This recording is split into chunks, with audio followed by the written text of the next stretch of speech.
All right, let's talk to, let's see, Tony in Rome. What was your question? Well, after Hurricane Katrina, the local law enforcement went by taking guns from legal citizens. If a disaster happened here, would she allow that by local, federal, or military government to take our firearms from us? I think we saw in Katrina not just local law enforcement, but the use of the U.S. military. We've got provisions in this country, namely posse comitatus, that says we will not use the U.S. military for local law enforcement. We've got some work to do in this state to make sure our sheriffs understand they are the law in their county. The U.S. military is not the law in their county. They need to be empowered to be the law in our counties, and certainly encouraged to recognize that law-abiding citizens absolutely have a right to keep and bear arms without infringement. So I would certainly want to think we've had some legislation now just in this past session that says you can be arrested for failure to evacuate from your home in a hurricane. I live on the Gulf Coast. That's ludicrous. If I choose to stay on my property, then that is my right, and we don't need the state government or local law enforcement trying to kick us off. So we've got some work to do just to make sure that we all understand the protection of individual property and individual liberty and freedom. Let's talk to Tom in Grand Prairie. Tom, what's your question for Debra Medina joining us on the TexasLending.com hotline? Debra, my question is, what are your qualifications to be governor of the state of Texas? Qualifications: citizen of the state of Texas, understands the proper role of government and the rule of law. I think we've got a little bit of a misnomer out there that thinks, maybe some would think, you have to have held higher office before in order to be qualified. I think that's definitely not true. We saw in our founders, many of those men had never been in political office and founded the greatest nation on the face of the earth. George Washington certainly was a adept military leader and our first president without prior political experience. In our own time, Ronald Reagan became governor of California, largest state in the union at the time, without any prior political experience. So I hope folks will begin to look at not just the candidates for governor, but all candidates. Look at the core of that individual, the fruit of their life. Do they live in a manner consistent with what they're campaigning on? I think when you look at Debra Medina, you'll see that she's always supported limited government individual responsibility, and not government as a charitable arm. I'd like to make these questions and answers as quick as humanly possible. I want to get to as many people as we possibly can. So with everybody's cooperation, let's move quickly through these calls. Barry in Dallas, welcome to the Wells Report. What's your question for gubernatorial candidate Debra Medina on the TexasLending.com hotline? I would like to ask her, my husband and I have a small business, and payroll taxes are about to kill us. What would she do with the payroll taxes? And I will hang up and listen. Payroll taxes. Payroll taxes are a federal issue, Barry. I wish we could help at the state level, but I think we're going to have to pass on that.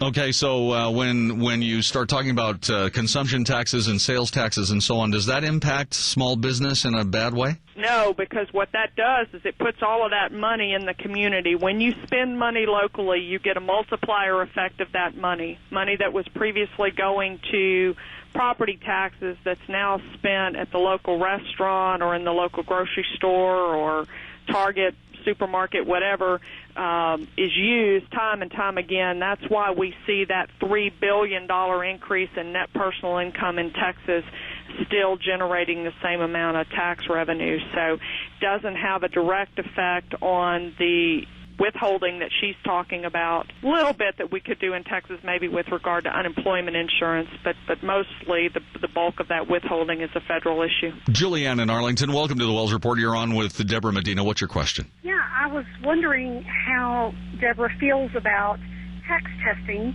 in public schools, and if she's willing to do away with tax testing, are we then going to spend a bunch of money recreating the wheel and putting some other standardized tax testing type test in place? There has to be accountability. The tax testing program has been sabotaged by the people expected to implement it. How would you get around that? I think the short answer on education is competition, and we need to have a longer discussion one day about how we get competition back in. We've got to start measuring outcomes and not just how much money we've thrown at a problem. Throwing money at it doesn't mean it gets any better. We've got to measure outcomes, and we've got to have competition in public education. Bob in Dallas, you're next up with Debra Medina on Talk Radio 570 KLIF. The President of the United States has executive powers where he can make an executive order.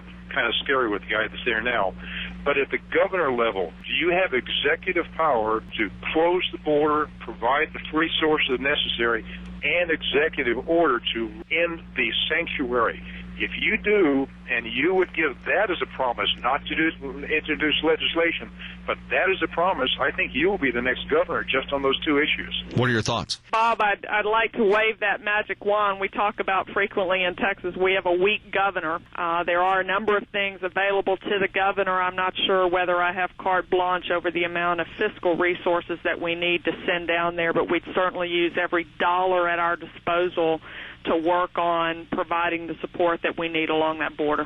Last I heard, there was $9 billion in extra money hanging around. So far, politicians. I don't think the governor gets to appropriate. Yeah, well, so far that's being used as a slush fund to move forward agendas that the people of Texas don't want. I mean, you might be able to wrestle some of that away, maybe. I guess that was a Freudian slip. The governor doesn't get to do that all on her own.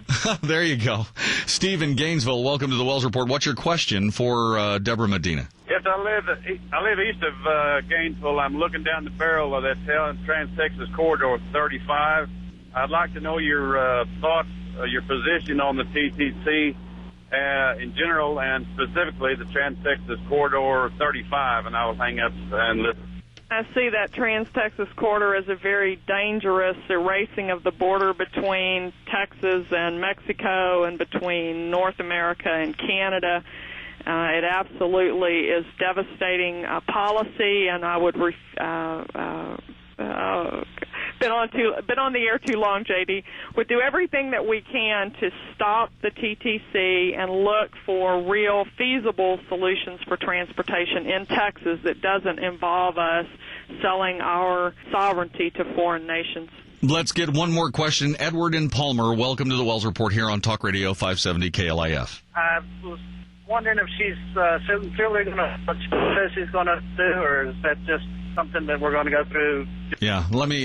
Your telephone's breaking up. Let me ask you this on behalf of Edward. We're getting down to the point in America and in Texas where we've heard so many politicians say so many things that meant absolutely nothing, simply used as a tool to gain office. We're getting to the point now in both Texas and the United States where we can't afford to have people like that in office any longer. We're getting to the point where we absolutely have to find a Texan and we have to find an American citizen, the people. We need to find people like that to take these high offices. Deborah, if we don't get one of those, we're going to lose the republic. And I want to know just what Edward wanted to know. Do you really mean what you say, or are you just trying to get a job? There was a time in Texas when you didn't need a contract, you didn't need a notary. You looked a man in his eye, you shook his hand, and your word was your bond. I think I've lived my life that way. I invite everybody that's listening to your show to dig into my life and see that I don't walk my talk. It is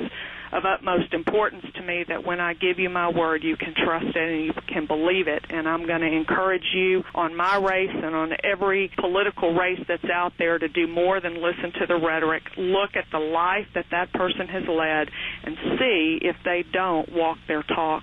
I think you'll find that. I know you'll find that in my life, and I look forward to interacting with Texans all over the state as we do face a very critical election. The 912 Project comes up in Fort Worth on the 12th of September. I'm going to be there all day, and I'm happy to find out that Debra Medina is going to be there all day.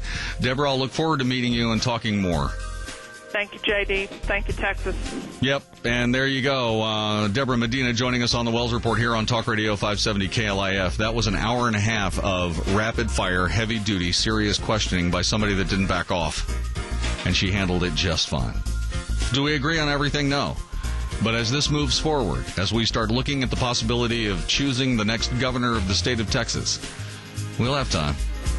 We'll get down to the basics. But I wanted you to hear this woman. I wanted you to hear what she had to say. And I'm glad she joined us. She did a great job. We'll see if she does walk that talk, because that's what it's going to take. Coming up next, is she a better candidate than Kay Bailey Hutchison?